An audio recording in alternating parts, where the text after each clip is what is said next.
My name is Garrett Stamper, and my sobriety date's 11/30/2013, and I am the court liaison here at our Portsmouth, Ohio location.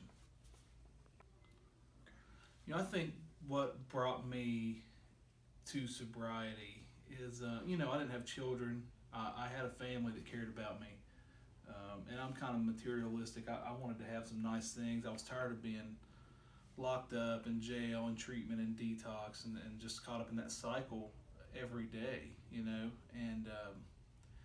eventually just got tired of it. And I was fortunate. I was rescued by the Scioto County Sheriff's Department, and there were some people in the position that I'm in now that sought me out and helped me, and they cared about me. And it didn't take me long to see how much better life was on this side of things.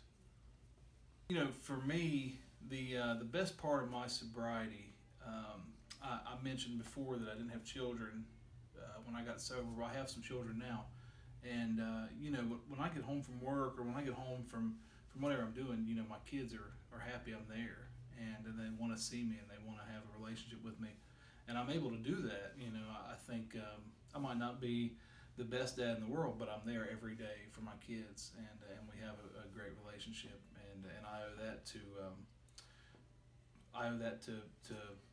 being sober and finding sobriety. So, for anybody struggling with alcohol or drug addiction, I think it's hard. It's hard. I was just talking about this a minute ago. It's hard to reach out for help. It's hard to admit that I've got a problem. And it's like a deep pain to do that, but it's important, and there's people that want to help. There's people out there that genuinely care. I'll speak for myself. I got sober in a 12-step fellowship, and I can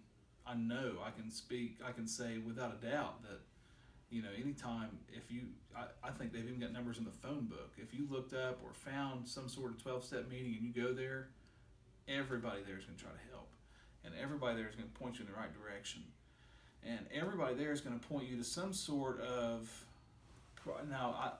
some sort of treatment. And that was where it really started for me, was some sort of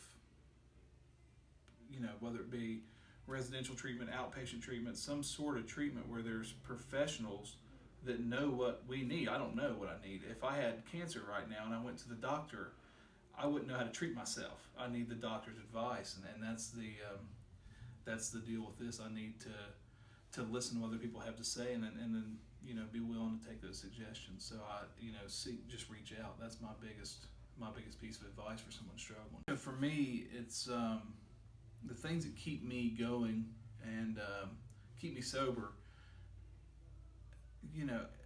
For me, I think it's a whole lot of things. It's my family, my kids, my fiance, my grandma, everybody, my whole family, and then there's a lot of other little stuff. I have a good time. I figured out I was about 5 years sober. I like to play golf, and it's just something I enjoy. It's a goofy hobby, but I like to work on cars, and I like to hang out with my buddies, and there's a lot of stuff, man. Stuff that it seems simple now, and it's easy for me to take for granted. But 10 years ago, I would have killed to have had the stuff that I have now, and it's little stuff that keeps me going. Really, it's not, it's nothing big, it's nothing crazy. It's just all the little things in my daily life, keep me pushing forward.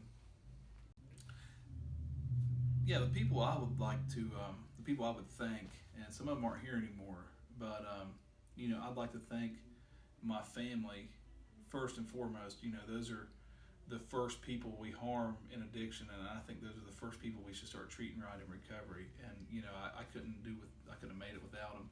And my fiance and my kids and my sponsor and 12-step fellowships and all my friends. I have friends, and they're good friends. And I'd like to thank, I don't know if I said my sponsor.